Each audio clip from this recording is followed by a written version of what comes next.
Should we be concerned about AI becoming sentient?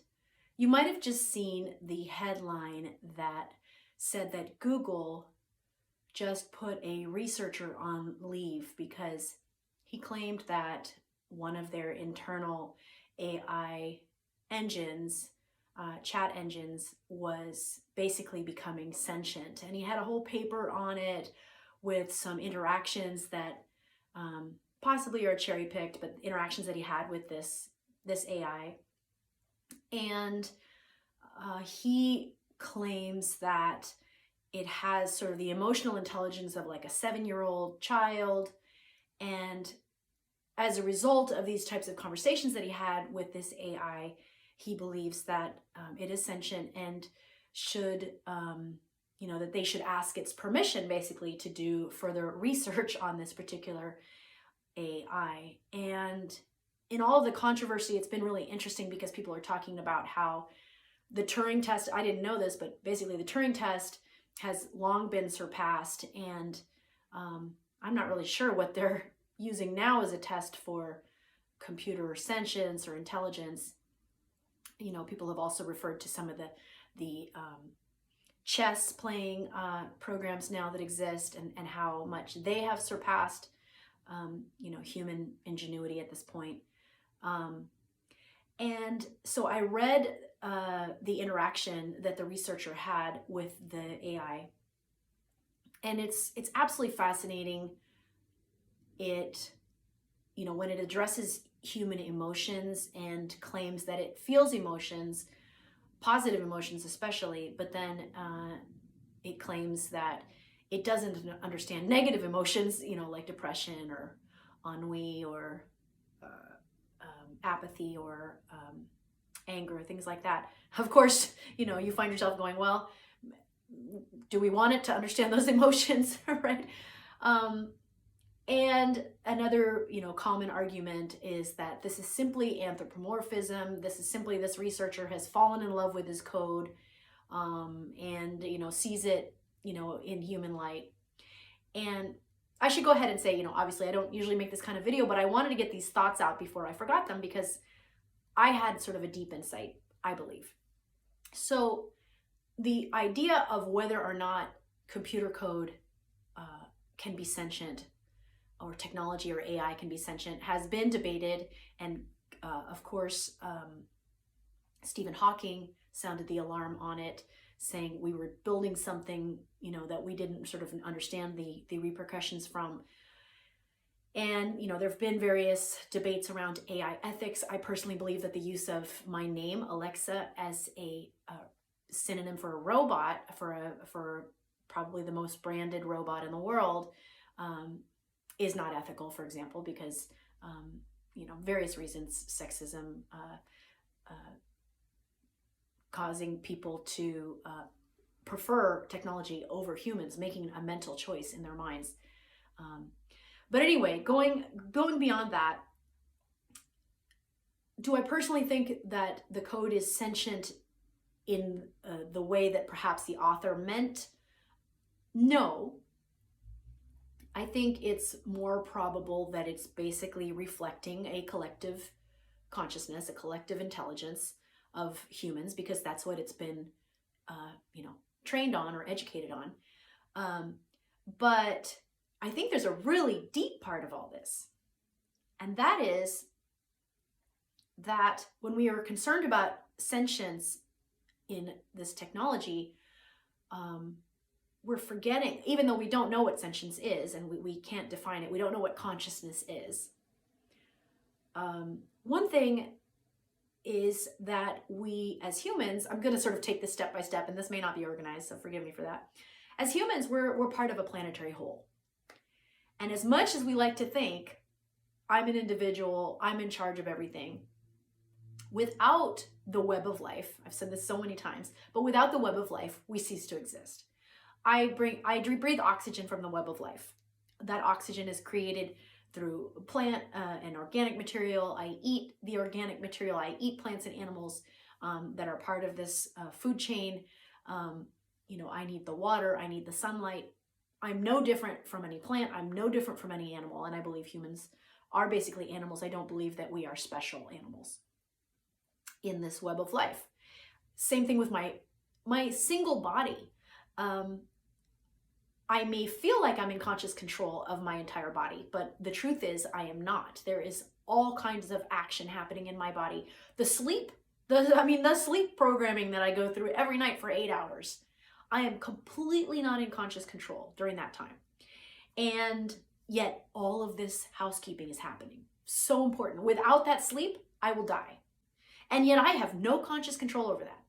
No human does. Here's the thing. As animal behavioral studies have progressed, we have begun to understand that animals have theory of mind, which is the understanding that another creature has a mind and is making choices and feeling emotions. However, it's often said that not all animals have theory of mind. And I think this is such a ridiculous statement, because if anybody who's owned a dog understands that here's an entire breed of animal, millions of years older than humans, but in any case, developed and in tandem with humanity for all of these hundreds of thousands of years. And this animal completely understands our minds and our emotions. It understands everything. It understands whether certain humans are dangerous. It's making all kinds of evaluations constantly. And whether its owner is happy or not. In fact, animals will develop psychological problems based on their owner's psychological problems. So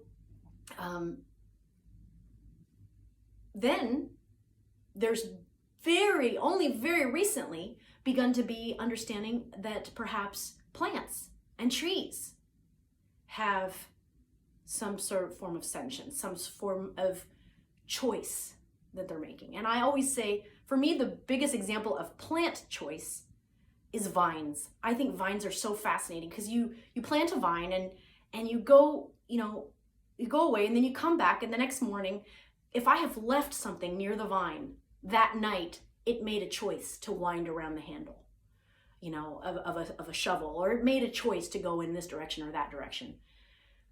I don't know the process by which that has happened, but I just find it fascinating. And then the same thing now, they're beginning to look at trees and understand tree families and mother trees and understand the fungal activity that's happening with these trees that encourages their offspring to do well.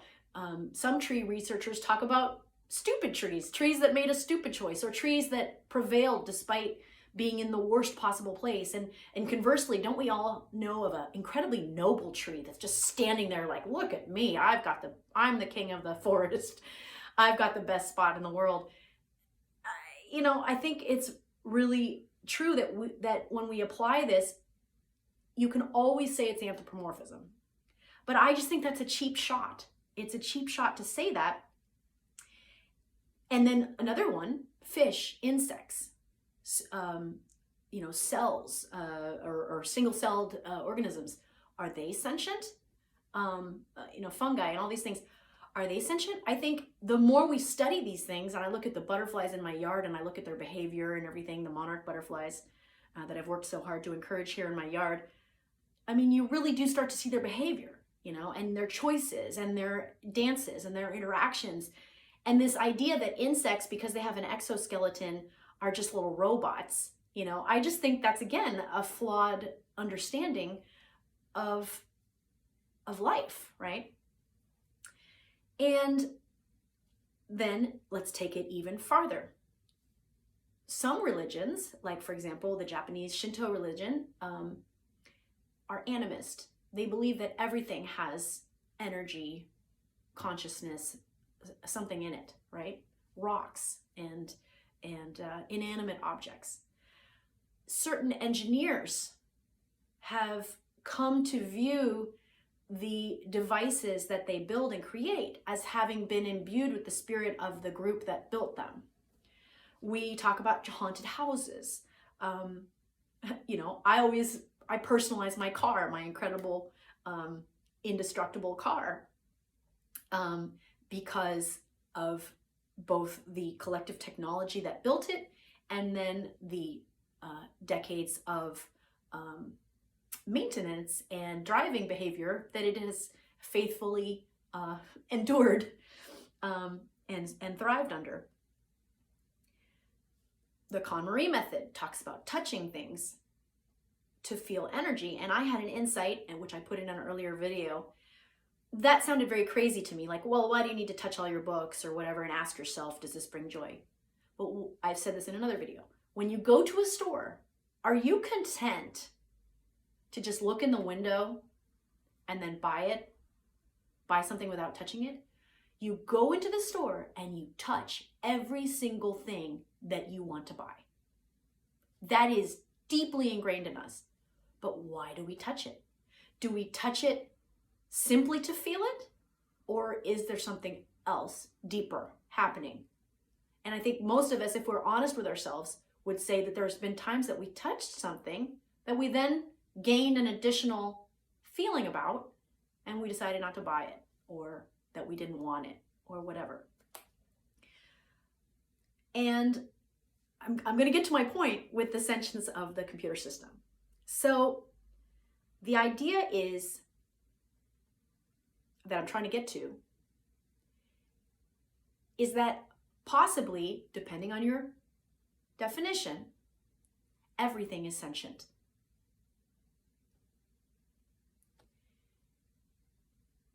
When we're concerned that we're creating and unleashing technology that is sentient, sort of this, I want to say it's Western, but I don't know if that's fair. I believe in Western philosophy, we've sort of separated spirituality from science and spirituality from engineering and technology, right?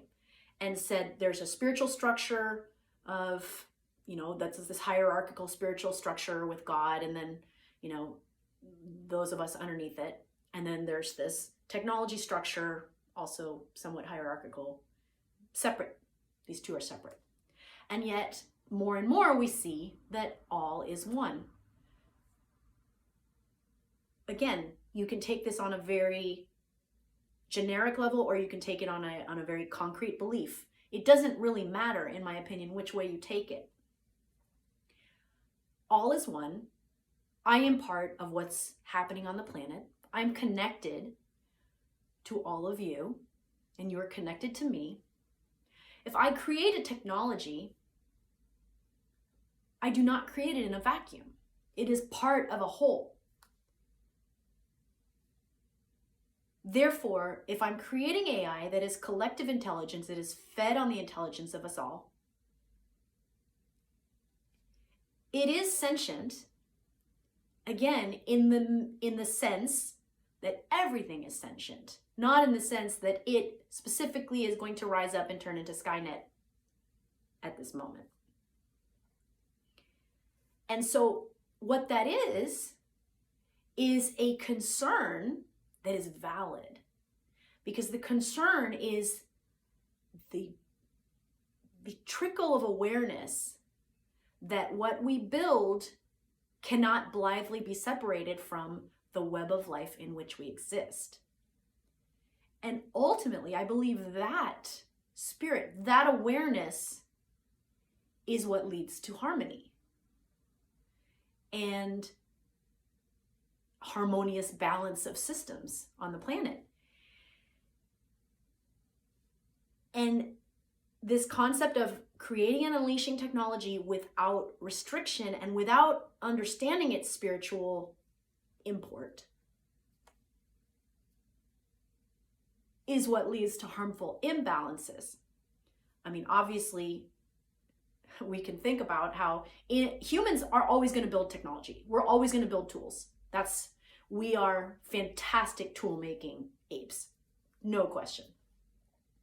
So to say stop making tools, not saying that, to be a Luddite, to go backwards, not saying that. What I am saying is that our humans' activities do not exist in a vacuum. They exist as part of the web of life. And so the sentience of these systems then could lead to combinations that could be terribly dangerous. For example, AI and weapons, right? And I want to go back to my main concept, and I would solicit your opinions if you've watched this far, and maybe nobody will watch this, I don't know. But I just had to get it out of my mind because I thought it was a really deep thought. Maybe haven't been succinct enough about it. But the idea is that the concern, it's no different from the concern that this engineer had. Even if he was crazy, even if he was wrong. It's no different from the concern of somebody who's driving their car every single day, burning gasoline with no sense of, maybe I should get out and walk a little bit, or somebody who's, chain smoking cigarettes all day long, again, because a corporation has created sort of an addictive structure for them to exist in that, whether it's driving or smoking cigarettes or any other, thing that in excess is harmful, right? So that concern is valid. It's always valid. And it's basically the bad smell of Western separation of concerns. The Western, again, I'm calling it Western, but I could be completely wrong. But anyway, the idea that God is not in the machine, when in fact, everything is God, and we are everything. So I don't know if any of this made sense, but I had to get it out. Let me know what you think in the comments below, and I guess I'll link to a few of the sources that I have here, or at least the paper. All right, bye-bye.